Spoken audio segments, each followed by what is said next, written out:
Good morning. It's Friday, January the 19th, and this is 9:30, and it's the Lorain County Commissioners meeting. May we please rise for the pledge of the flag. I pledge allegiance to the flag of the United States of America and to the republic for which it stands, one nation, under God, indivisible, with liberty and justice for all.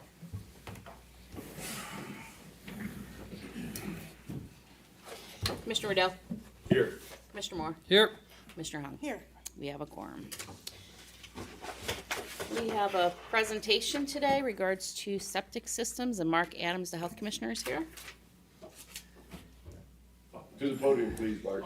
Good morning, sir. Good morning.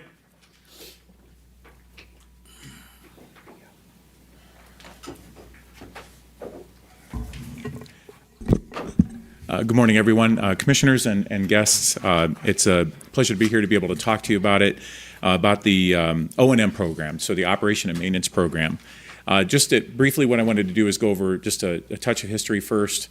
Prior to, you had some rules where for a long period of time, people were allowed to have a septic system, or it wasn't even really a system, it was a tank, and then they were allowed to off-lot discharge into the rivers of the state. So laws were created to change that in '77 and again in 2005 and '06, but they were repealed. And so it forced health departments, because it reverted back to the old days, it forced health departments to do by emergency measure to pass sewage regulation, local rules. So just across the state, each health department had to do that, so that way it didn't go back to where people could just stick in a tank again and just have the off-lot discharge of effluent.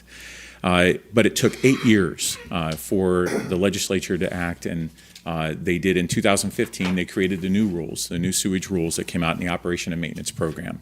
And in that piece, each health department, it was an unfunded mandate, where each health department had to come up not only with a plan and how they were going to work with systems that were newly installed, but then also work with older systems. And in that piece, it said that every single person that has a septic system shall have a license to operate that system. So the only thing that the health departments had control over at that time was the rollout of that plan piece. So the Lorain County Public Health Department passed a plan. It was a 10-year plan at that time that said, we're going to try to capture new systems and then go back to anywhere between 2011 and 12 systems to 2015. And those were the new type of technology that were going in, whether they were mound systems or using UV light for bacterial destruction. And then eventually putting together a GIS system, and then sending out and having all the rest of the systems licensed. I'm in year 9 with that, and the GIS system is complete. And then it was the next rollout was having the rest of the systems being put onto the O&M plan itself. A couple of the questions that we get when people have called is, mainly, what does the money do? What is it there for? The first aspect of that plan is actually anybody could go to our website, and if they can't go, I can always provide them the information. You're going to be able to see a map there. And if you just scroll on Lorain County's map, that GIS system is going to show you either red, blue, or green. We know that if it's blue or green, that we know information about that system. We have all the information about that system, no unknowns at all. You're going to find the vast majority of our systems in the county, thousands of systems, are in red because we don't know where the effluent goes. We don't know where it's discharging. We're missing information about those pieces, about that system itself. So the first rollout of this part of this plan and looking at the next 2 years is trying to get those reds to blue or green. Not trying, but we have to do that. We told the board that's what we're going to do. Is to find out the rest of the information, which means we're talking with people, we call them, or we go door to door, and just try to verify what's in the backyard or front yard and where does it go. And we've also found out that a lot of systems have been abandoned, but that information is not coming to the health department. So legally, somebody abandons a system, we're supposed to be notified of that. For years, that has not been happening. So it's really the first 2 years is trying to make sure that we can get anything that's red into blue or green to match that up, and then start that testing of the waters phase. So there's a phase where you have to go out and look at the waters of the state or any types of rivers or any ditches like that and start doing any type of testing. What's the problem look like? So we know where our systems are. Do we actually have a problem at that point? And then if you don't, you reevaluate your program. So do you need a program that you have that looks the way it is, or do you downgrade? What is it that you need to do? And then it makes it a lot easier to find out if you do have failing systems, instead of always waiting until they're failing and that you respond to their failing, that you're able to respond before it's something, because when somebody says the system is smelling, I smell it, and it's already too late. It failed actually a year ago, not just because it's starting to smell. One thing, for me, I love the government piece. I love when people speak and that they provide feedback. So we had our board meeting last week, and we had 31 people that showed up to the board meeting. And I include the one because it doesn't matter if it's one person. And I said this last night to the township trustees. If it's 30 people, if it's 500 people, each person has a voice.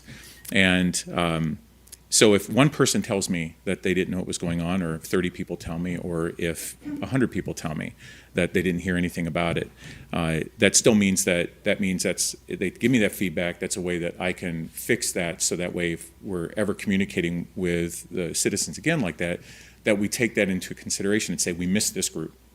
So how do we improve that so that we don't miss this group again? But they were successful. They came in and they talked with the board. They shared their stories. And so instead of it, the board then made a motion to say, instead of doing a 30-day bill, let's do the 90 days. Let's give people the option of whether they want to do a year or multi-year permit. And so that got passed that night. So we resent out invoices immediately after that, and with that information, changed our website information as well, and to be able to give people the option of doing that. Also looked at options of assisting people, increasing the funding piece that helps people replace their systems. Even though this isn't a plan of making people replace systems, it's not at all. We've always had a process of assisting people with a $100,000 grant that we have, assisting people replacing aging systems. And I know that we're going to try to increase that, working with other entities, with the commissioners as well, and be able to see if we can actually get more systems corrected, as well as helping citizens that have an issue, that maybe have a financial hardship that they can't pay the $40, be able to help them out financially for them to be able to afford that license fee. So, but I wanted to make sure that that people know that, and that are listening to this or maybe watching it, that it didn't matter how many people showed up. It could have been one, but their voice was heard, and it was I love when that process works, and it did work. So they were able to share their opinion. And still, if anybody is calling, the phones are pretty much died down at the department, but we received 2,600 voicemails. We're nearly through all of those voicemails, returning the calls back. And so if there's any information anybody needs, certainly they can reach out to me directly, which they have. I'm willing. I talked to an individual that was here on Tuesday that talked with the Board of Commissioners, 53 minutes and 11 seconds. It was a great conversation. It was Steve. We had a great conversation. And even though Steve, when we ended that conversation, and whether he said, well, I just don't agree with it, but it was more than amicable. We both respected each other during the entire call and listened to each other. So anybody that wants to call and talk to me about it, I absolutely listen to anybody that wants to talk to me about it. Any questions from the board? Yeah. The calls I'm getting are from people that have installed them recently or within the last 7 years or so. Yes, sir. And they're more looking at it as a principal issue because they're playing by the rules. And Sure. I understand this from even 23 years ago. The issue was nobody knows what we have in Lorain County when it comes to septics that are failing Yes, and sir. septics that are not. And my thought was with the ARPA funds that we do have, which is supposed to be designed for infrastructure, if there's any synergies, with what we have, with what you are trying to do, because people aren't dumb. They take a look at 20,000 times it by 120. They Sure. saw it as a money grab. Yes. Oh, I And- completely understand that. Yeah, and I thought, there's other ways to skin this cat. I know it's something we've been wanting to do for 20 years, 20 plus years. And I don't know if it was by design or not, but maybe you opened everybody's eyes and realized that that you're a standalone. And I think 2,600 voicemails is a little bit more than we got. We got quite a bit here. Yeah, I'm sure. I absolutely. I'm sure you did. 2,600 is a lot more than. Yeah, as it's been rolled out in other health departments as well, so we're kind of on the tail end. A good majority of the health departments have already done this, and they did it back in 2019 when we were going to do it as well, and we held off because of COVID.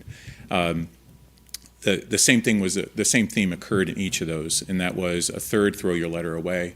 A third, I already knew about this. I was at a town hall meeting or something. I'd already heard about it, so here's the fee. And a third no, I don't like it. We didn't have that. So we had 10% of the systems that we have in the county. 10% of those systems, those folks called us, and so we, it still, it doesn't mean that it's a success, because that just means nobody, not 100% of the people are going to be, yeah, I can't wait to do this. We knew that wouldn't happen, but even when we still have people upset about it, that doesn't mean, it doesn't matter what the number is. It's still, there's a failure in that piece, which falls on me. Even if it's one, like I said, one person. If a person feels that they weren't heard or that they didn't know about it, then that means I didn't reach that person. So, but I would love to actually work on, that's one of the things we have, is that we do not know, just as you had mentioned, Commissioner, the systems that are in the county. The amount of red that people will be able to zoom in to look at that amount of red that's in there. Once we get them cataloged, I'd love to be able to find a way to help them replace their systems. Again, it's not intentionally to where we find out what it is and then we're going out and we're making that person replace the system. What we have is, we were talking about this earlier, you have somebody that's retired that has an old system that might actually still be working, but they need to replace it. And they want to replace it, but they can't afford to do it. That's where we've been trying to help people with those grants. That grant money runs out very fast. The state only gives us $100,000, and each system is $12,000 to $20,000. So, we'd love to be able to find a way to increase that, to be able to, as that other piece going on, that's always been in the background happening, but whatever, anybody that would be able to help with that, I'd love that, and be able to have that conversation. Yeah, absolutely. A couple of comments, Mark.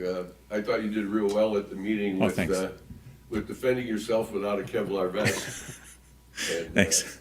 And I have mailed in my check for my septic system, but I also mailed in the report card from the contractor that comes out every year to inspect it. It was inspected in September. And what I would appreciate, and I think would help with the questions I'm getting, is what's not on there that you need? Okay. Because I think the consensus at your meeting last week, plus the phone calls that we get, is that those that are doing a good job of stewardship over their system and they're doing what needs to be done. Yes, sir. And it's working, they want some credit for that, Sure. And our citizens are used to the fact that if they mow their lawn, everybody leaves them alone. If they don't mow their lawn, the city comes out and mows it and sends them a bill. But if they're mowing their lawn, they get left alone, and I think the septic tank owners feel about the same way. Sure. And I would like to meet with you and at least the chairman of your board or the board at some point over the coming weeks, because if your timetable for that, you're gonna collect this information, you're gonna wanna do something with it. We've gotta identify those that need something and get it done. And in talking to the veteran services, if there's veterans there, oh yeah, there is assistance for direct service to veterans, which that would include. The commissioners also have some money that's been allocated to us. If your timetable matches ours, we need to have that conversation, because we have funds that we've been given by the state of Ohio to help the older folks age at home. And I would think fixing a septic tank would qualify for aging it, for helping them stay in their home. And Commissioner, I can promise that if it's an issue of timetable, then if there's somebody that needs the help, then we move our timetable to be able to help them be able to do that. If it's working together and doing that, we'll move our timetable for that person. So the affordability and, I can't afford my system, that was pretty pervasive, but the people that were there, almost to a person, I heard them say that I take care of my tank, Yep. and why am I getting this bill? And I think the board should revisit that and see if there is a, you know, what your level of trust is and what your level of paperwork is for somebody to say, I got this, I don't, you know, I Sure. don't need this extra money. Sure, understood. Absolutely. Thank you appreciate for it. coming in today. Thank you.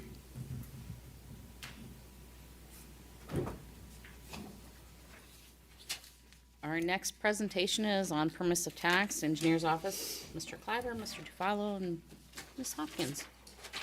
Hopkins here.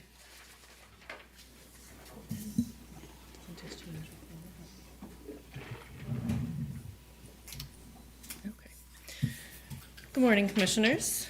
My name is Maggie Hopkins. I'm the Business Administrator for the Lorain County Engineer's Office. Today, Sean, whom you know, and myself would like to present a solution to a future problem. First, please allow me to briefly explain what the general workings for the Lorain County Engineer's Office. Our office handles the design, maintenance, replacement, and repairs to bridges, roads, culverts, drainage. Our office oversees approximately 270 asphalt and chip and seal roadways. Some of the asphalt roadways have been chip and sealed in a maintenance effort. Our office oversees approximately 235 bridges. Bridges are inspected yearly and rated 0 to 9 scale. Currently, 78 of those bridges are at a status of fair, which is 5 or worse. Right now, more than the 78 bridges are eligible for federal funds. This is where our office aggressively applies for the assistance, usually resulting in 80% assistance and 20% of local funds. However, the bridge rehabs and/or replacements of these structures are extensive, expensive, and required to ensure public safety. The remaining bridges are not eligible for federal funds. This slide, while reviewing our 5-year capital improvement plan, we prepared a 5-year forecast for the Motor Vehicle Gas Tax Fund. This slide shows a breakdown of the projected construction costs planned through 2028. The federal funds shown here have already been awarded to the Lorain County Engineer's Office. The OPWC and remaining local costs are based on prior successful OPWC applications. The OPWC application process is submitting about 1 to 2 years prior to the project. Our yearly local costs have been and are consistently approximately $1 million or more. This varies for a few reasons, one of which is that the local match on the federal projects, which is typically 20%. Another example of local funds varying is the current emergency project of Briggs Road. While an emergency program pre-application was available through OPWC, sometimes this is not the case and local funds are needed. Also shown on this slide is a projected budget deficit over the next 5 years. These numbers are calculated based on our incoming motor vehicle gas tax funds, which do not tend to fluctuate on an annual basis. We have factored in rising fixed costs for employees and equipment replacement costs, as we still have equipment that needs replaced. These costs are projected to go up $250,000 annually over the next 5 years. A large portion of the increased costs are due to the increased costs of materials. Asphalt alone has increased approximately 30% since 2021 on our current bid projects. Though we are currently operating with a smaller staff than in previous years, another large operation cost is due to the vehicles and equipment. While we have been slowly replacing our fleet, our office has over 100 pieces of equipment and vehicles combined, of which 48 are over 20 years old. Our oldest piece of equipment is a 1973 grader, which validates we still operate with 50-year-old equipment. There is a need for more expensive projects. Our office does not want to turn away federal funds that are awarded for 20 cents on the dollar. The federal aid money we receive gets used on larger projects, which costs us a significant amount. Typically, these projects are $500,000 on the low end. We are currently under construction for a project on Gore Orphanage Road that has construction value of over $4 million.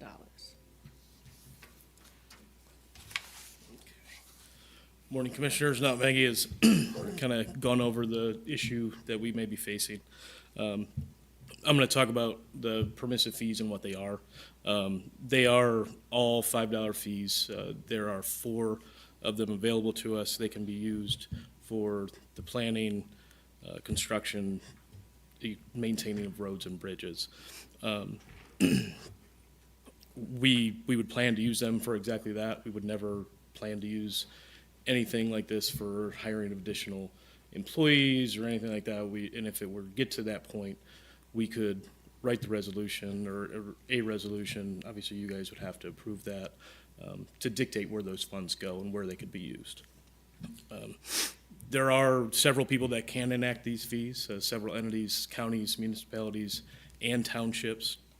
There are 4 available to us as a county, and they're listed there, all under separate ORCs as they've been added over time. Currently, to date, we don't have any in Lorain County enacted. We'll show you in a little bit that we're one of few that do not have any enacted. Municipalities in Lorain County have the ability to enact 3 of the 4 fees also available to the counties. Many of them have taken advantage of that. There are actually the cities of Elyria, Grafton, Lorain, North Ridgeville, Vermillion, and Wellington have already enacted all 3 of those that are available to them. So if the last bullet point here is bolded because if an area were, if a resident lived in those cities, if a fee were enacted that they had already enacted, they would see no increase. So it's only going to increase where the fees are not already enacted.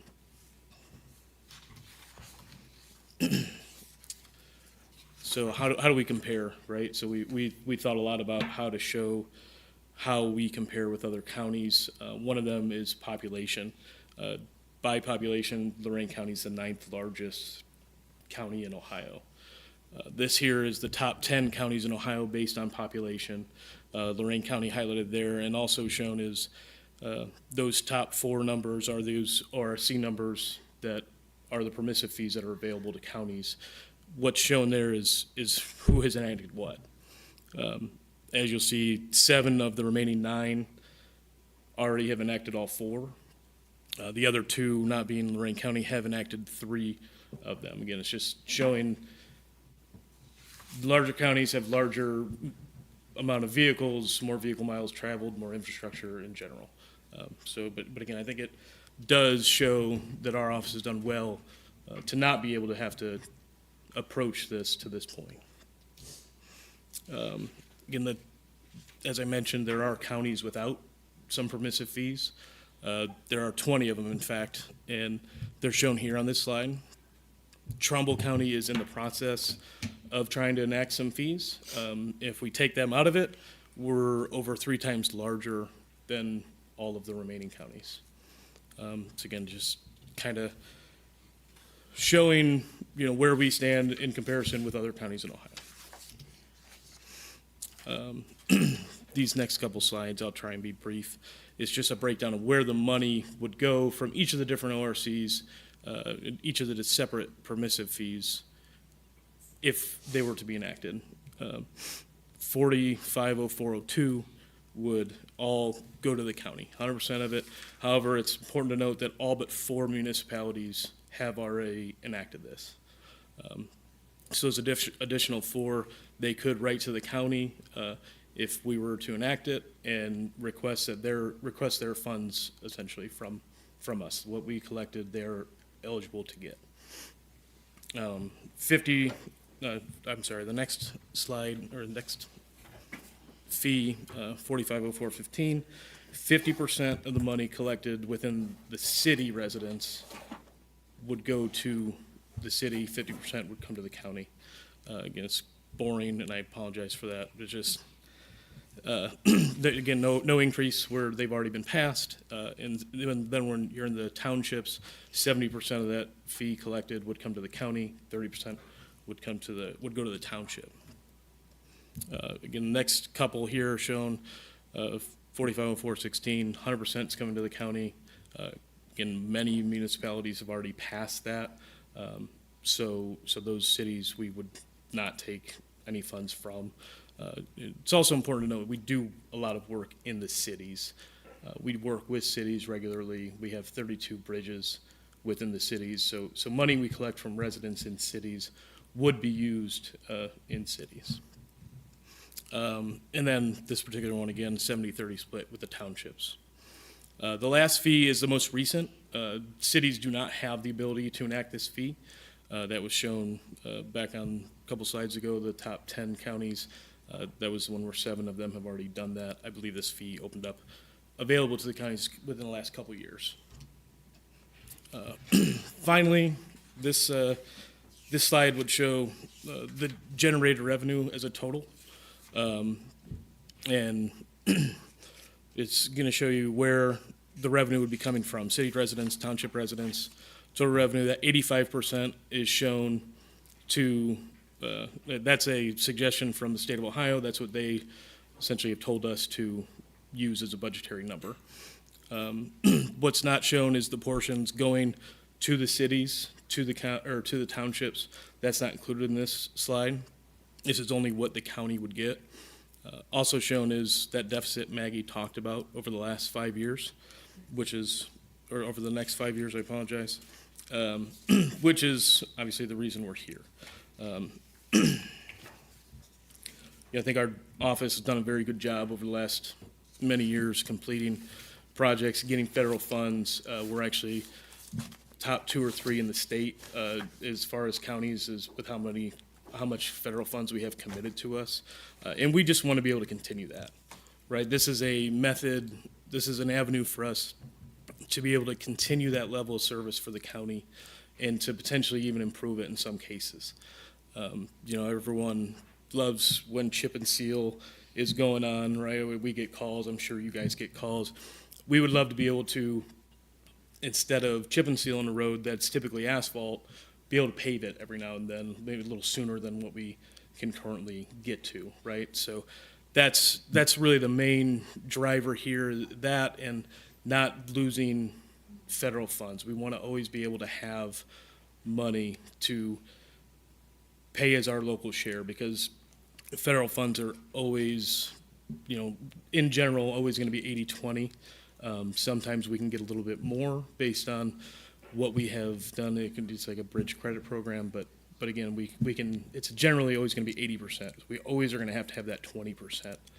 And we just don't want to not be able to bring those funds to Lorain County, because those are projects that are large projects that we can't really do with all local money. So that's really what we wanted to present to you today, was just this possible solution to the upcoming deficit issues that we at least see. If there's any questions, I think the next steps would be commissioners would have to decide if this is an avenue we'd like to go down, and then there'd be public hearings, that kind of stuff. Obviously we've talked to you guys about this. That we reached out to Commissioner Moore here this week. If there's any questions for us, I guess, on any of this, we'd love to stick around and answer questions. But really, we're presenting this as a possible stopgap, I guess, in order to continue this level of service that we have been creating for Lorain County.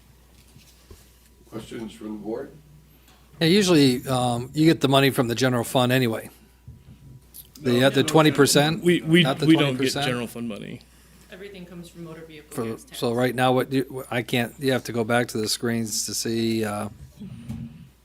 So what you're saying here is that you guys are going to be short? Oh, you had it there. Yeah. Okay, so what are you going to do when you're short? You're going to come back to us for general fund money? I mean, what we would have to do is consider what projects we would potentially cut out at the moment, right? I mean, You didn't hear me. Would you come back to us and ask for some general fund money maybe instead of cutting? It's an option, I guess. Thank It you. would be. That's all I wanted to hear. After hearing what's going on with $120, I couldn't imagine what's going to happen when we hear $20. Feel like the townships are the ones getting nailed the most today. So The townships would benefit, they would also receive a portion.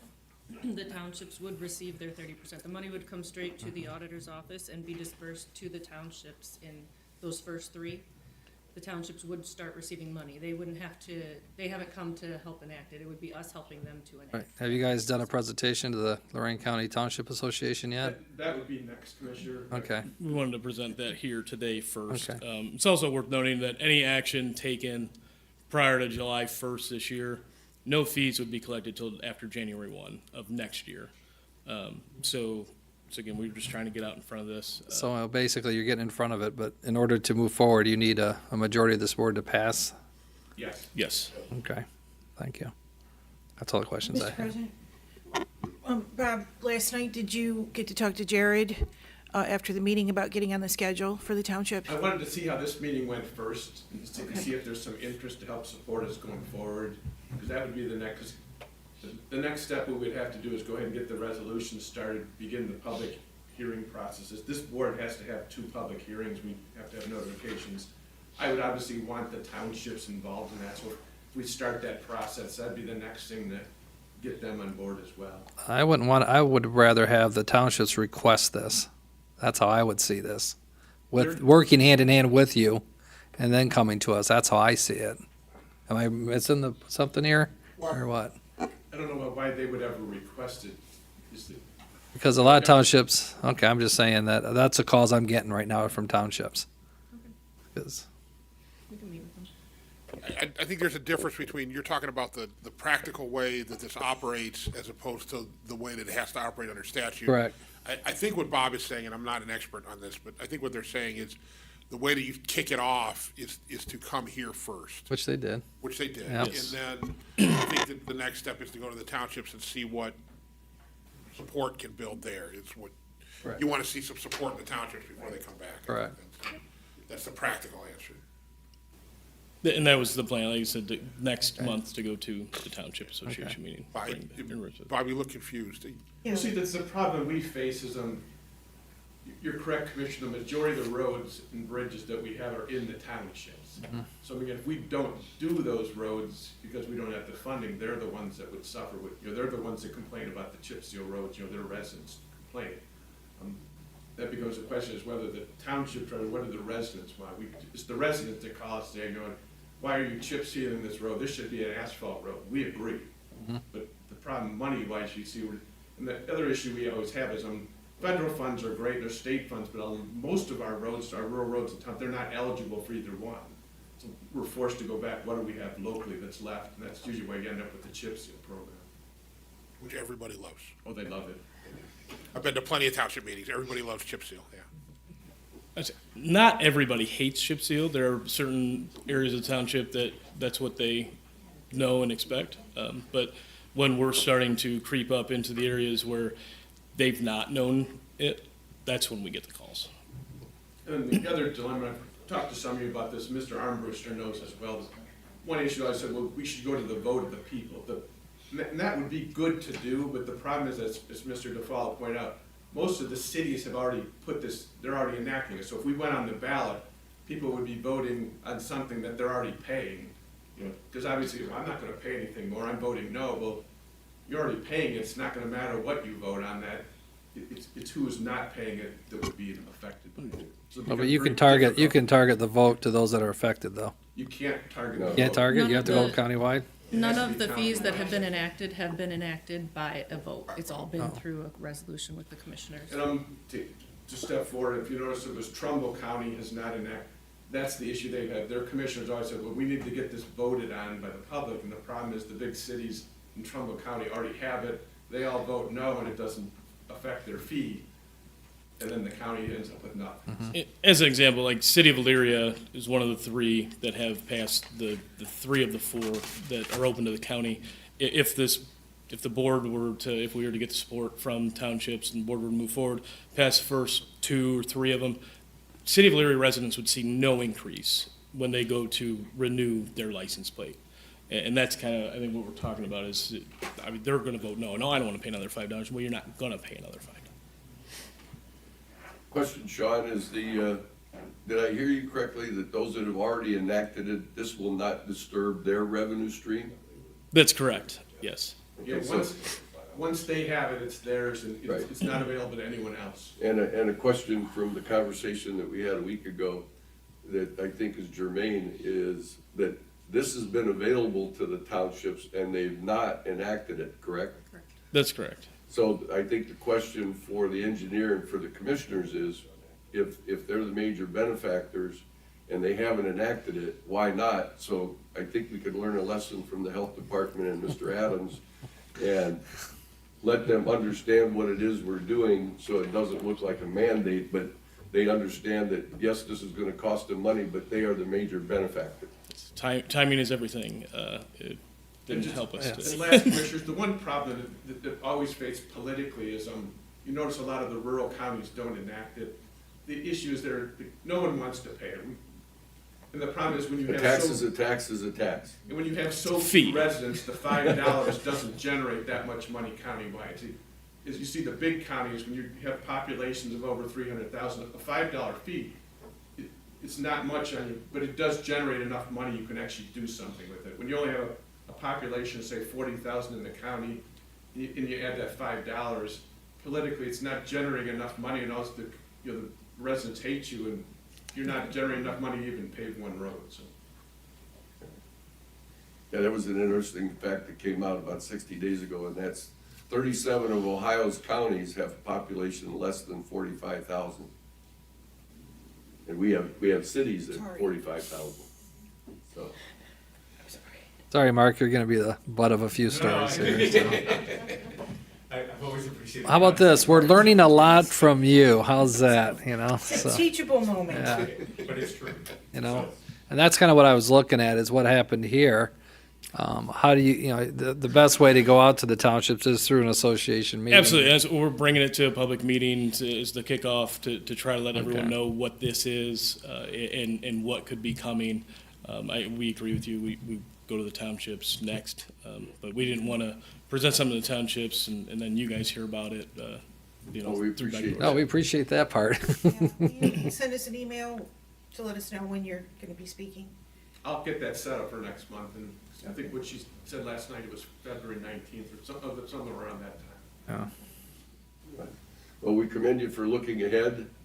Obviously, at some point, the board's gonna have to do what it needs to do, but it would be nice if everybody was educated and up to speed ahead of time so that we weren't dealing with misinformation or Absolutely. fears that aren't realistic. You know, Understood. my motto's been since I got here, people are not afraid of the dark. They're afraid of what they can't see. And then last of all, the one, no one likes to pay any, but at least if you're paying, it stays in Lorain County. The problem is they say, well, the feds, if they raise the gas tax with the state, that, as the county engineer, we get the same gas tax as 87 other counties. It's split equally. Now, obviously, Lorain County, we burn a lot more gas than, say, Huron County or Henry County or any of the rural counties, but that's just the way at least in this case, is everything we collect stays here. We're paying a lot of gas tax that doesn't come back to Lorain County. And I think you have a good case to be made because of all the taxes where people can't see the result, yours is a user tax. You're only It's a passing true the user people that fee. use the road, okay? And if you have a vehicle, you're using the road, and they'll be able to see the money at work. Because you guys put up those nice signs, another project paid for by Lorain County engineer. So, thank you for your presentation. Thank you. Sean?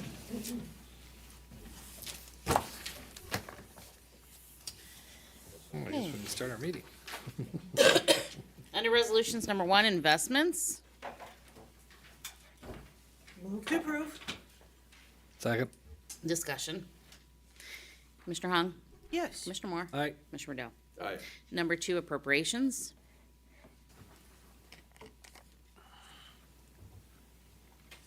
Move to approve. Second? Discussion. You? Commissioner Moore, Aye. Commissioner Riddell, Aye. Commissioner Hung. Yes. Number 3, transfers, there were none. Number 4, advances, repayments, there were none. Number 5, requisitions. Wait a minute, and I think there was a transfer.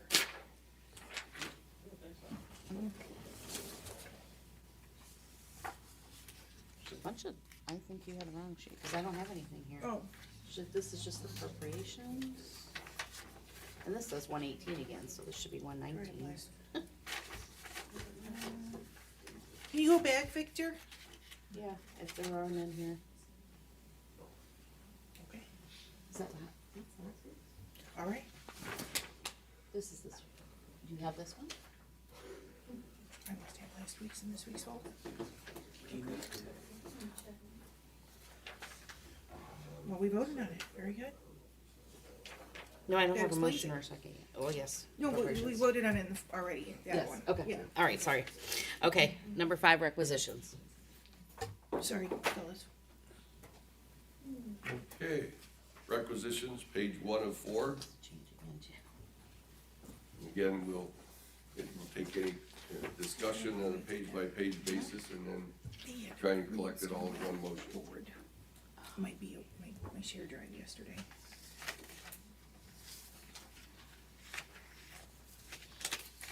Okay, no question or discussion on page 1. Can we have page 2?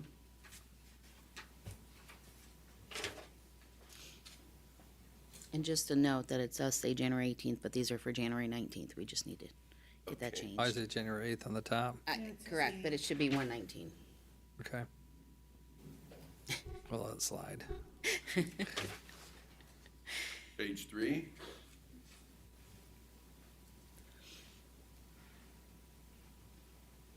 And we'll slide into page 4. It's 511. We have Don with us today. Page 4 too. Yes, page 4. Okay. So page 3 and Don, 4. could you take a microphone or take the podium, one or the other? These were held over from Tuesday due to the large amounts, and we were looking for some background information to create comfort with the expenses.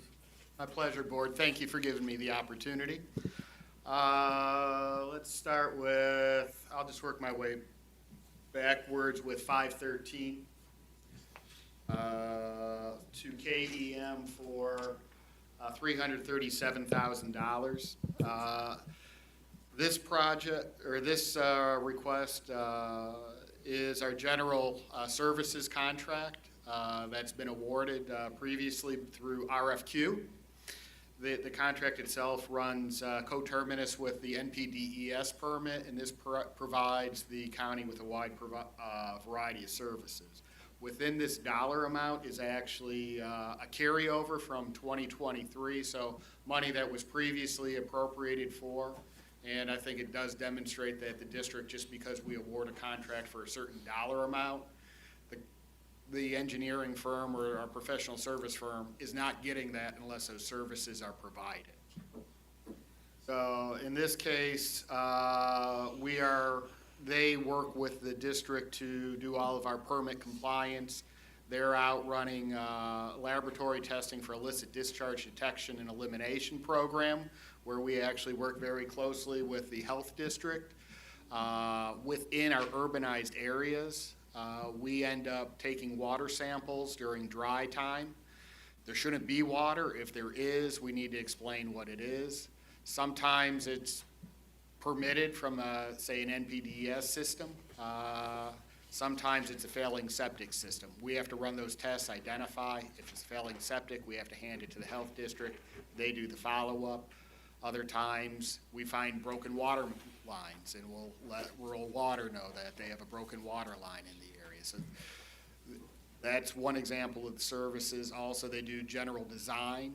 They work with us on our billing database, providing customer service on complex questions, credit, stormwater credits when a private business is looking to reduce their stormwater fee. And then also getting us ready for the next permit and providing additional design services with townships on a small scale. So there's a whole bundle of services in here that we had requests for qualification. We do, if we don't spend money, we do bring it forward and carry it forward so it could be available. And that is, not sure if anything else I'm missing. And that is pretty much a general overview of that purchase order, where it came from, how we acquired the services, and some of the services that are performed under that contract. Any questions on this one? How about, on item 511? Okay, 511. Okay. This is a result of $6.5 million being brought to the Stormwater District for projects.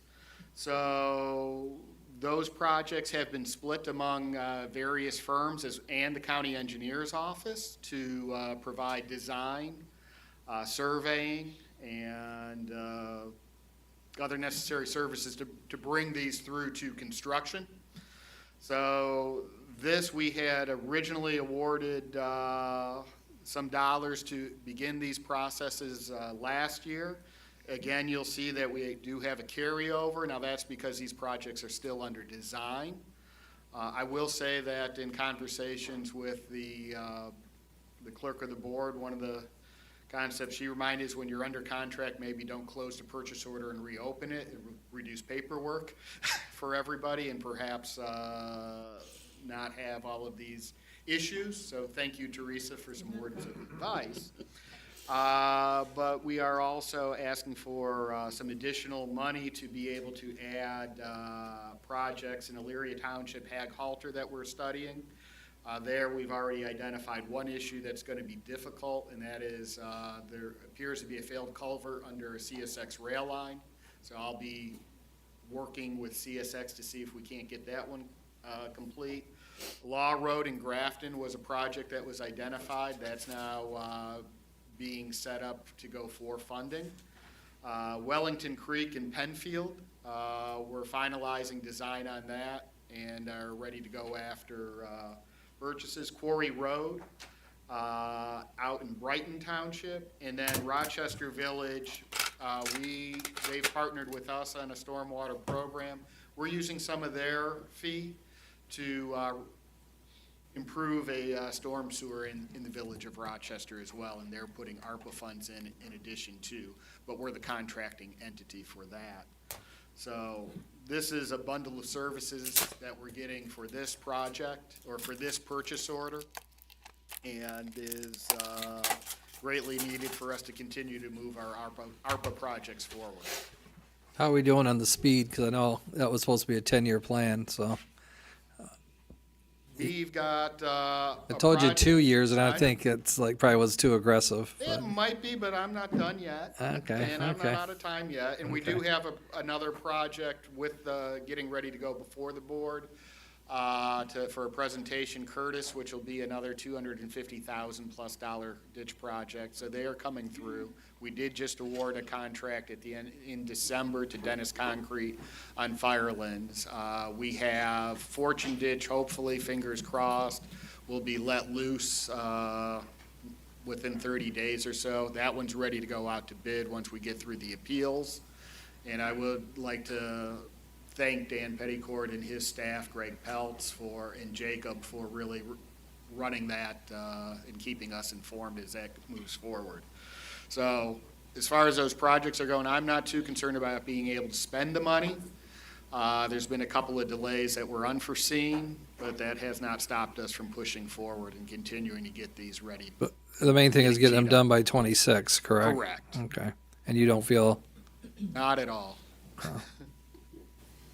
And one other question, there's 4 separate engagements here, but all to Yep. the same firm. Did we have multiple bidders on each of these pieces? These were qualifications, and so we were going off of qualifications, and actually the next 2 I'll go over. They are, KEM, it may be the lead contractor, but there are subcontracts under them for additional design services. And there are other projects that were completed where we've gone with other firms. So it just so happens that KEM does have a lot of these projects, and there are a couple of different reasons for that. One is availability of services. 2 is KEM has gotten out of what I would call the private sector. They're not doing developments anymore. They've concentrated on public work, whereas a lot of our other local firms are also doing subdivisions. And the engineer's office will attest, subdivisions are booming throughout the county, and so they don't necessarily have all the availability. But as an example, Commissioner, there was a project on Russell Avenue in Sheffield Township that was awarded that's under design. That's with Wade Trim. Bramhall did Liberty Street in Sheffield Township. KS has also done some work for us, but there have been times when I've called and they've said, we just do not have the time and the resources to do it. There are others, it's just these all came in at once, and they are a prime contractor of ours to begin with, but they are not the sole provider of services. Very good. Don, it took a year, but you know exactly where I'm going. Well, I appreciate the opportunities. Very good. Mr. And- President? Go ahead. Don, so if you could just go over for the public, just quickly, an update on Fortune Ditch in Dixon Ditch, because I have in your notes here from the last time you gave me this, that you had a court date coming up for that one? On the court docket, today is an important day in that it is when briefs should be filed. So we should at least get an update from the court in the coming days, hopefully, or weeks, or months. 2 and 3 is perhaps more likely than days, yeah. But we'll get to see what, if anything, is filed. I would assume that the appellant will file a brief just to keep it going, but fingers crossed, maybe not, which would make the judge in our lives easier, but. So, and while that is though going on, board, another one of these purchase orders is for Fortune in Dixon Ditch, which is actually listed as Phelan Ditch. You will learn that many ditches throughout the county have multiple names depending upon which service and which map you're looking at. But that is Fortune Ditch. So this has been an ongoing project. It also includes the Gerber property, where last year we were able to successfully submit, and we've recently received notification of $1 million in funding. This contract is in part bringing that $1 million to us for that project. We also submitted another project, and we're waiting on finalization of a contract for an additional $1 million from another agency. And then we've been working closely with North Ridgeville and actually Mr. Armbruster in a previous life to hopefully nail down another $1 million. So on a $4.8 million project, we're bringing in $3 million of outside money that will greatly benefit not only the Fortune Ditch drainage area, but also improve our water quality, reduce the amount of flooding that is going on, and provide additional green space, open space on a piece of property that was primarily floodplain and had been on the market for development for a number of years, and the private sector could never figure out a way to develop it. And so now we're taking it to improve areas, improve drainage, and allow development to be able to occur with adequate outlets to control stormwater in a larger part of the county. So everything that we do here in stormwater is not just to protect the water and to protect property, but it's to allow people to fully enjoy and use and maximize the values of their properties from an economic development standpoint, a community development standpoint, health and safety standpoint. Mr. President? Yes. And Don, we talked about this last night at the Township Association meeting with the Gerber property, and that was an idea that you brought to us that Lynn Ix had, you said for many years, a good 10 years, and brought it to Commissioner Moore and I when we first started in 21. And, you know, as we know, government doesn't move quickly, but we're seeing the finish line now ahead. So thank you for your work on that and the whole team up there in Stormwater on the Gerber property. Thank you very much, Board. Any other comments, questions? Make a motion that we accept the requisitions. Second. Any further discussion? Commissioner Riddell? Aye. Commissioner Moore? Aye. Commissioner Hung? Yes. Number 6, travel, there were none. Number 7, bills.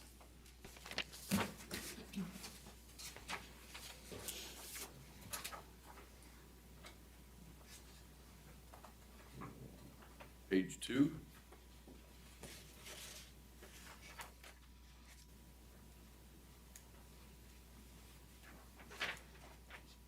Page 3.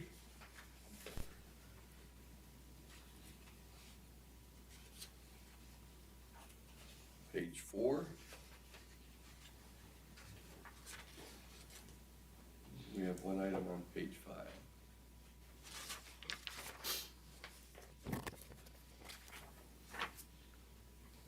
Move to approve. Second? Any further discussion? Commissioner Moore? Aye. Commissioner Riddle? Aye. Commissioner Hung? Yes. Number 8. Did you wanna? Okay. Commissioners may recess an executive session to consider the appointment, employment, dismissal, discipline, promotion, demotion, or compensation of a public employee or official. I think we're going into exec, aren't we? We are going into exec today, Okay, so so do we want to approve the, we might want to revisit this. We'll come back out. Yeah, okay. okay? Public comment on agenda items, I have no forms. Is there any old business? No, I don't have any. Under board business, approve and waive the reading of the county commissioners meeting minutes of January 16th of 2024. So moved? Second. Discussion. Commissioner Riddle? Aye. Commissioner Moore? Aye. Commissioner Hung? Yes. Number 10, Not before you read it. We're gonna pull item 10. We've got Save, some technical issues that need to be addressed. Yeah, so, save you some time there. strike, Motion to strike. strike, yeah. I'll second that.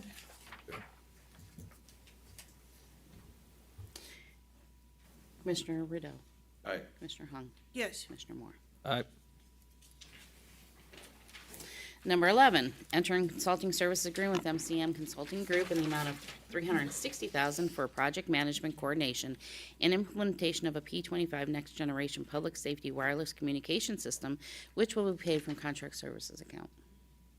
Or consultant services account, sorry. So moved. To approve? Second. Discussion. Discussion?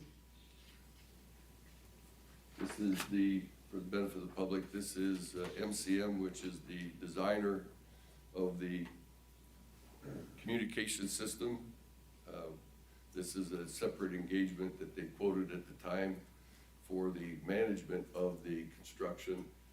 And I think it's prudent that the same, they designed it, they're gonna inspect it. If there are any issues, you know, down the road, we have one point of contact and one point of responsibility.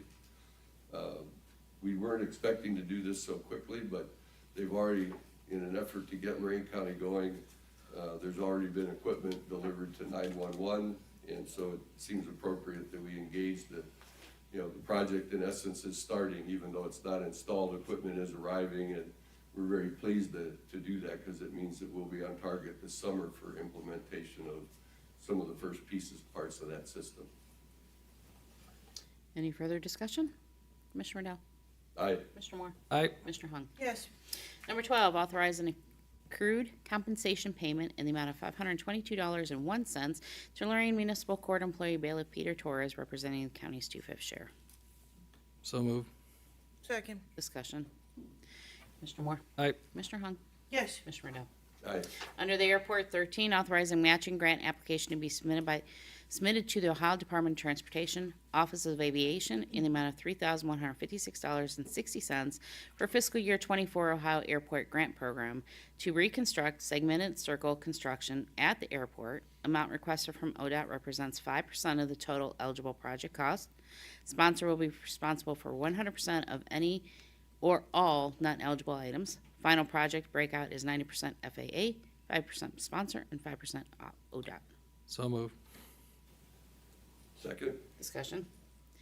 Commissioner Moore? Aye. Commissioner Riddle? Aye. Commissioner Hung? Yes. Under CBCF 14, approve a medication assistant treatment grant for CBCF through the Office of Justice Services effective January 1st of 24 through December 31st of 24. This grant is in the amount of $100,000 and cash match of $33,324.69 for a total budget of $133,324.69 to purchase medications for the residents of the facility who are already in the MAP program or who would like to begin the MAP program at intake and will be paid from the medical expenses account. So moved. Second, Discussion. Commissioner Moore. Aye. Commissioner Hung. yes. Commissioner Dell. Aye.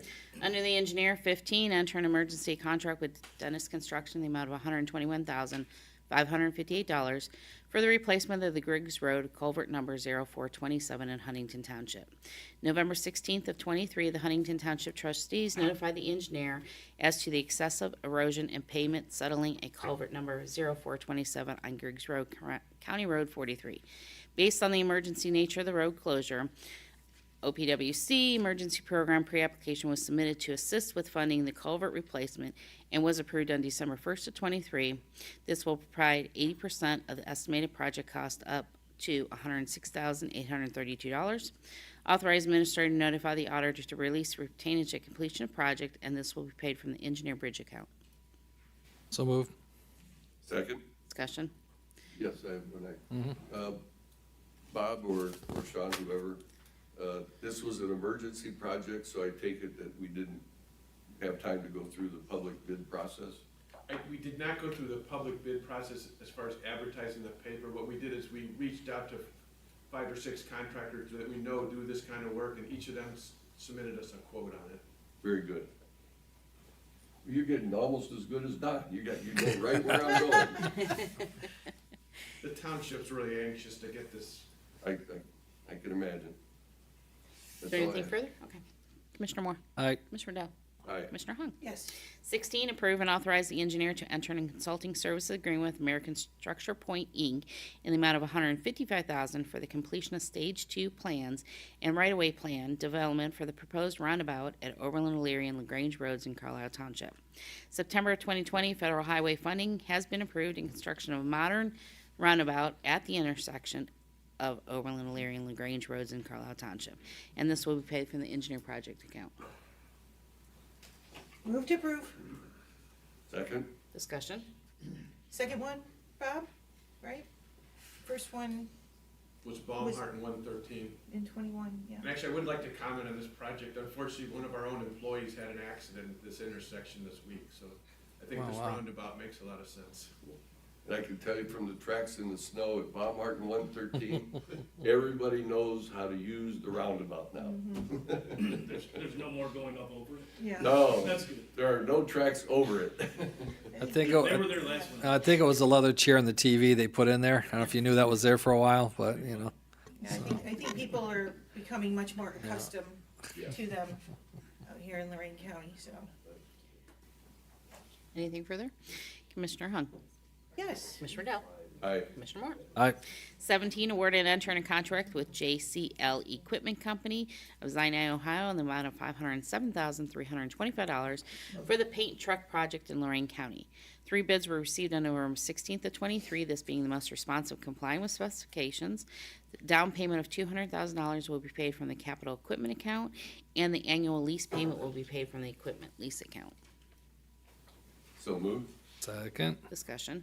So is this for the summer painting on all the roads? Yes, we would be all of our county roads, then we also do work for the townships as well. Okay.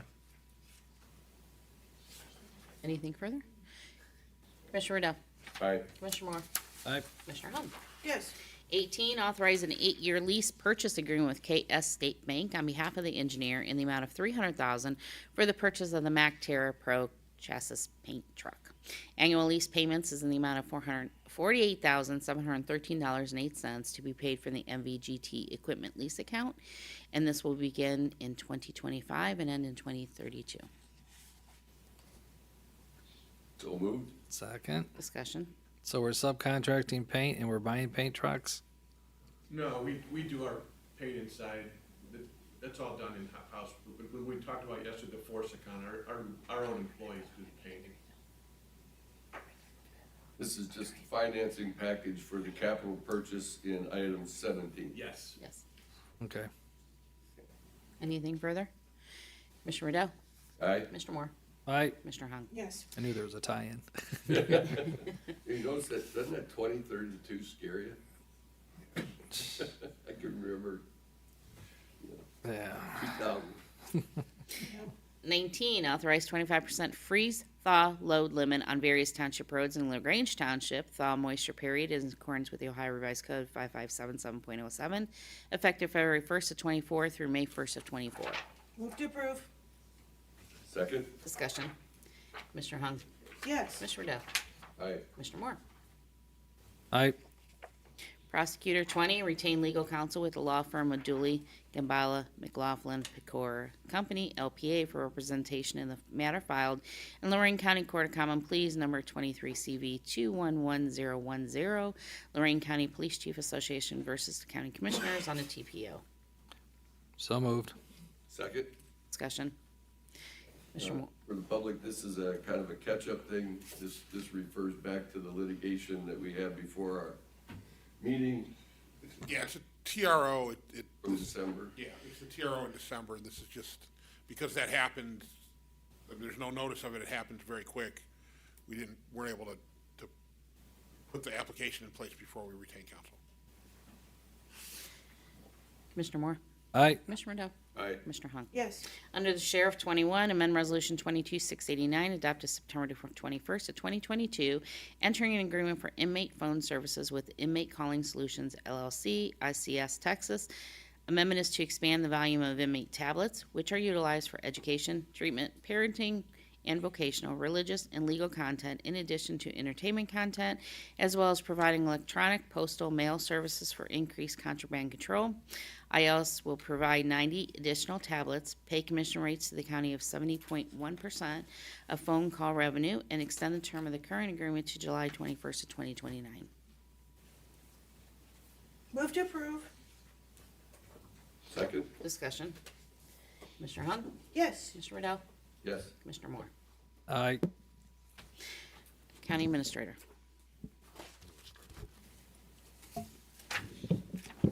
Thank you. A perfect example of a $5 fee. If you take the city of North Ridgeville, they had no funding. They had funding from ODOT. They had the federal government funding, but you take Center Ridge Road, which was actually a 2-lane with a turning lane in the middle, and turn it into a 5-lane road. It's the only way that we could have gotten. got pee. Oh, We got to sorry. turn it I hope it wasn't what I was saying. No. But quite honestly, there's the fruits of what it actually brought forth. Instead of taking 20 minutes to a half an hour to go through that part of North Ridgeville, it actually takes 5 to 10 minutes at this point, and everybody's happy with it. So that $5 fee that was enacted by the City Council in North Ridgeville actually paid for the city's portion of the road.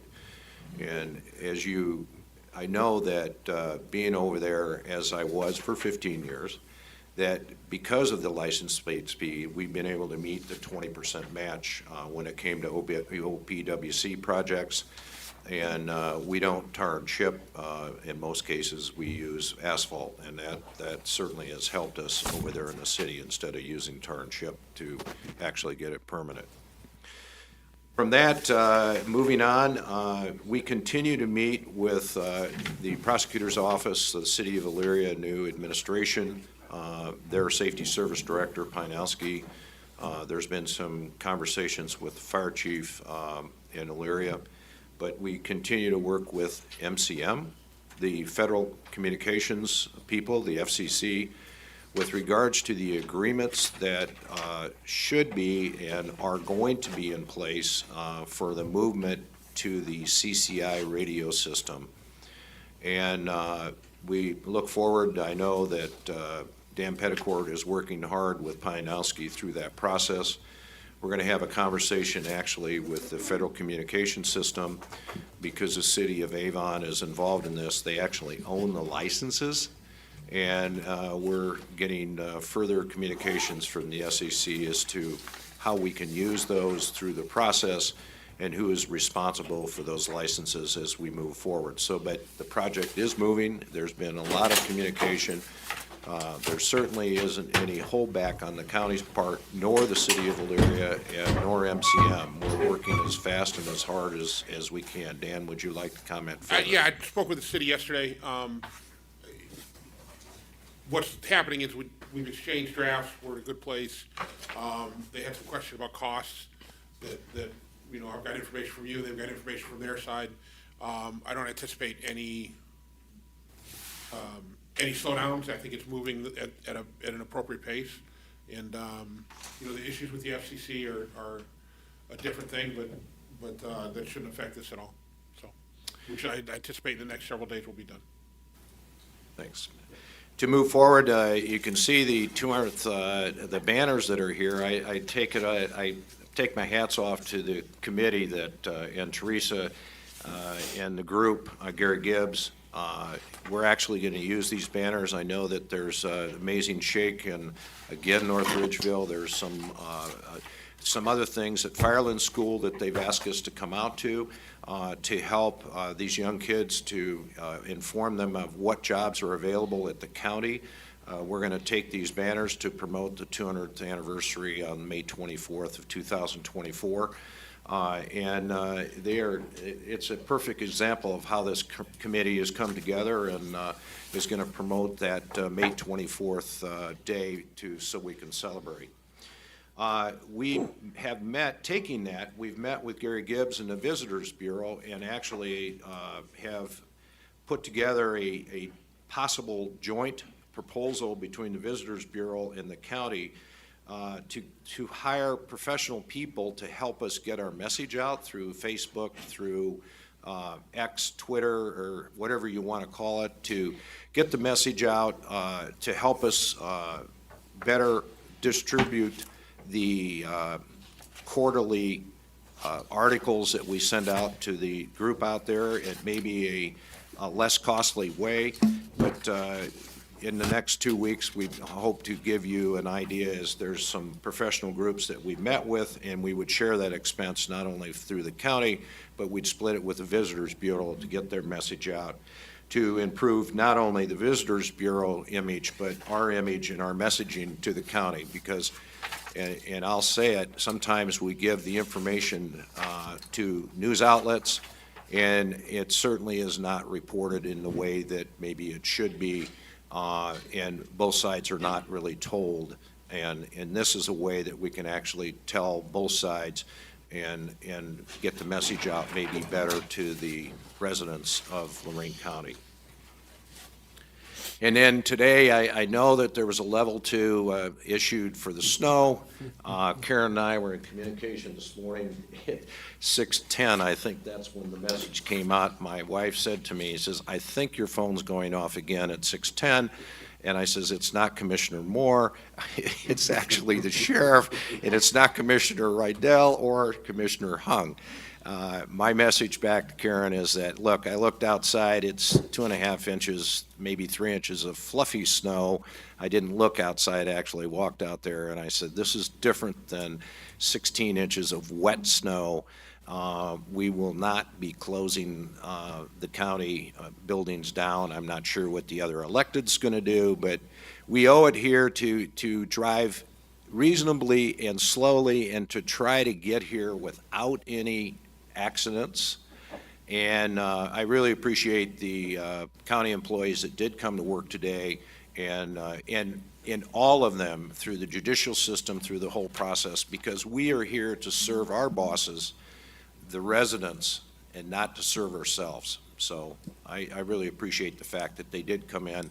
I know there's some grumbling, but in the business that I'm still in, I asked Tiffany today, what time did you get here? She says, I was here early. I got here at 4:30 in the morning. So she actually opened the store up early for us through that process. And Karen, I think you've got some things to say. Well, just to cover what you just said, the thing is with the Visitors Bureau, they actually had another account with some funds in it that kind of went dormant, we found out. And that money that we allocated wasn't coming, none of this stuff for the bicentennial is not coming from any general fund. It's coming from an account that was sitting in the Visitors Bureau for almost 8 years.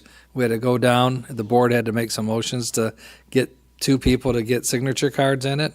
It came up to about, there was 2 accounts, over, I think, $130,000 was allocated for the bicentennial, at least out of that account. And then just a segue on item number 6 in the board correspondence, there is a kickoff party, and but I'm going to stop because I just saw that. Stealing my thunder, dude. I'm sorry. Well, the main thing is that people are going to start seeing in May. They're going to see a lot of money being spent, but I want the public to realize that this money is not coming from their general fund at all. So Right. I said, Okay. there is a Lorain County Bicentennial Committee. They've been meeting on a regular basis. Teresa's a member of it. We've got some really good folks sitting on that committee. They have scheduled a kickoff event, which is a spaghetti dinner. This is a fundraiser event for the Bicentennial Committee, and these funds will be used, as well as the Visitors Bureau's funds, in order to plan and arrange all the events that they have planned for the next few months. The spaghetti dinner will be on January 27th from 4 to 7 at German Villa. It is a kickoff for our 200-year anniversary birthday of the county, which is on May 24th of 2024. Today is the last day to purchase tickets. The tickets are $5. There are a few left. You know, that was my question. Yep, I got online this morning, I so. asked yesterday if we were going to talk about this to make sure we have tickets left to sell. Yep, Yeah, I there's did check about- this morning, so. There's about, give or take, almost 40 left. That's it. Teresa says 40, about 40 left. Give or take, Give or take. at the most. So, yeah, it seems to be the place to be on January 27th, but actual social things happening in January are probably slim pickings, but it'll be good to see everybody out and about. How many tickets do you think we've got sold then? Like 325? No, we almost have 300. We're just close to 300. It So was capped at 300, right? we bumped it up a Oh, little we bit did, okay. yesterday. Just because we wanted to make sure, because I had a lot of people still calling me, I need tickets. So I bumped it up a little bit to 325. So, like I said, we're about 40-ish. I just text Karen, I want 4 more. So. Okay, yay! So we might hit our goal. But yeah, so that's where we're at. I think Cliff over at German Villas can handle that, right, Dave? They can handle a lot. 25 he more was dinners. hoping for 500, but we're like, ooh, let's start small. So Well, We got it. I told Teresa this morning, I made sure I got 2 tickets. I'm going to bring my mom. We'll see. You guys get to meet Mom. So, also, if you recall, in December, we had the Brew It Smooth Cafe that came up here to the admin building. They're run by the staff and the students at the Murray Ridge Center. We've invited them back. They will be back on Thursday, January 25th, here at the admin building between 9:30 and 11:30 in Meeting Room D. We're hoping to establish a regular partnership relationship with those folks so that they can come to our building and also the Justice Center. And, it helps them and it helps our employees. It was a huge success. I know they were excited to be able to come back. And I think that concludes our report today. Mr. President, Yes. in the spirit of echoing County Administrator Armbruster's comments, I know I live the closest. Commissioner Riddell lives the farthest. How long did it take you to get here today? 25 minutes. All right. It took me about double the time usual, but we got here. took me an hour. Took Teresa an hour. Well, actually, the county's snow crews were doing a great job. Their trucks were out, the state was out. I know Elyria was out, I know North Ridgeville was out. I actually called John Montgomery, and I said, John, you're gonna have to help me here. He says, it's an issue, they've issued us, a 2. And he says, Jeff, he says, yeah, it might be a 2, but it's not as bad as a 2. Yeah. So, We need to work on our language when we issue the warnings, because the warning said, don't travel if you don't need to. And I don't know about anybody else, but I never leave my home if I don't need to. So, it's pretty broad definition. So, Jeff, one comment, kind of a segue from the snow thing, and that is, we're coming up on the eclipse now, we're in 2024. And I'd like to see us work with Dave Freeman and you guys, the management team, and come up with a strategy to address what we need to do to be, cognizant of the eclipse and what we don't need to do, so that we're still fulfilling our obligation to the community, but, our issues are different than the schools and some of the other people that are issuing statements about whether they'll be open or closed or whatever. And so I'd like us to have an organized approach, and maybe by the end of February, we could include that into our communications and stuff. We have a February, at the end of February, we'll have another newsletter going out, and that way everybody can know what to expect out of county government. Yes, Commissioner, we've actually already started that process. I did reach out to Dave Freeman earlier this week and tried to at least get both of our collective heads together so that we can have a plan and how we're going to move forward. I did ask also for him to start preparing for maybe an update to the board and to the public as far as where we're at and how we're going to move forward. So I think we'll get that done for you before February. Very good. Dave, do you have anything that you'd like to report on the strategic plan? I think we have a pretty significant meeting next week. We do. We have actually a strategic engagement committee meeting on Monday. At that point, Dave Burrell from Future IQ will give an update on where we are. On the portal, which is available through the county website, the benchmark report is final and available for review, as is the think tank report. February 7th and 8th, we will be having at the college focus groups. Those are also available for registration, open to the public. And to kind of put it in perspective, in talking with Future IQ, when they've had these in the past, they typically anticipate about a dozen people showing up to each of the sessions. We are already close to 20 at each session, with a projection to hit about 25, which is almost our max capacity for the rooms.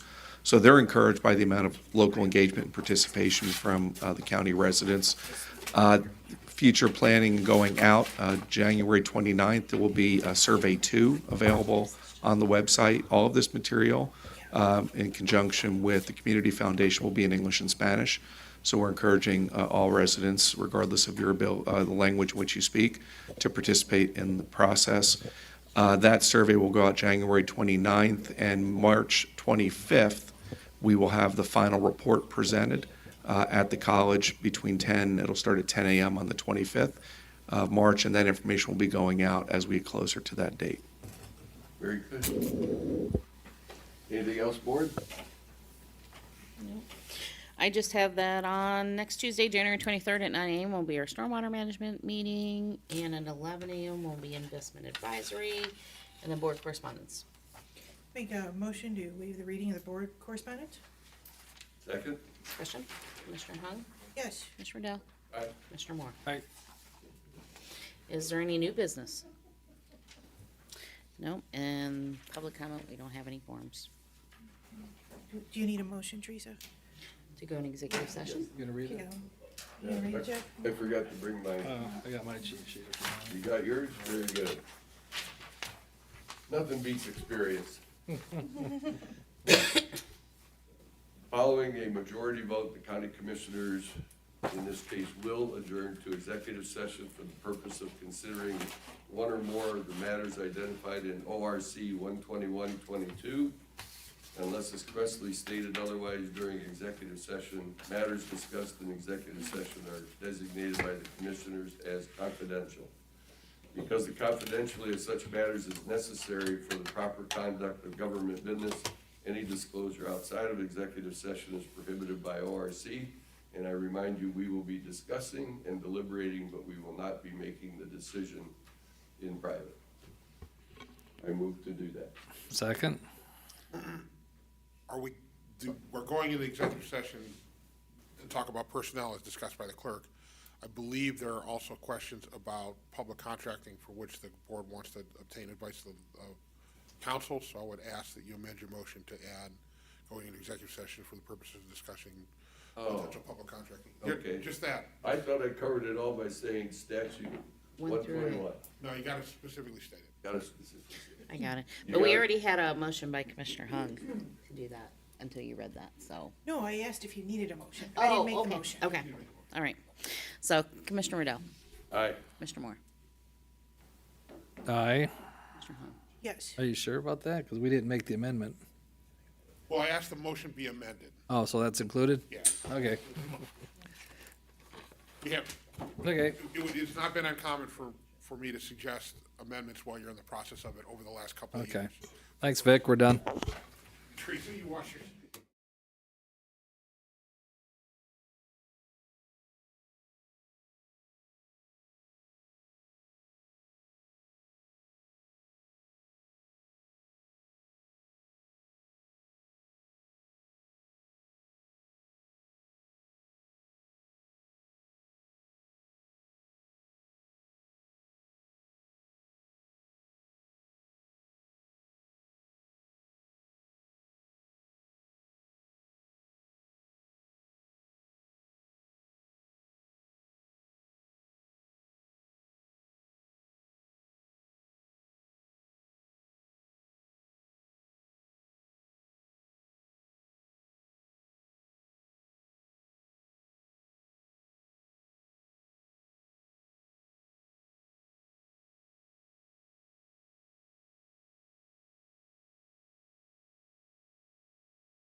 Commissioners have reconvened from executive session. I move to approve the personnel summary sheet. Second? Discussion. Commissioner Moore? Aye. Commissioner Hung? Yes. Commissioner Riddell? Aye. Any other business? Thank you. Yeah, I do, yeah. There's probably only 2 people watching right now. Okay. That's my mom and dad. Just want to say thanks. My mother had a heart attack, and she is doing quite well. And my father, since about 8 years ago, he had a knee injury, so I want to make sure that his knee's doing well, because he's being ignored because my mother's getting all the attention. So I thought I'd just say that just now, since no one's watching except them. Can we wish them well? Yes. Yep, yep. We So have a motion to wish them well. I'll second. Okay, we'll vote. So there we go. Okay, thanks, everybody. Have a good weekend. Yep.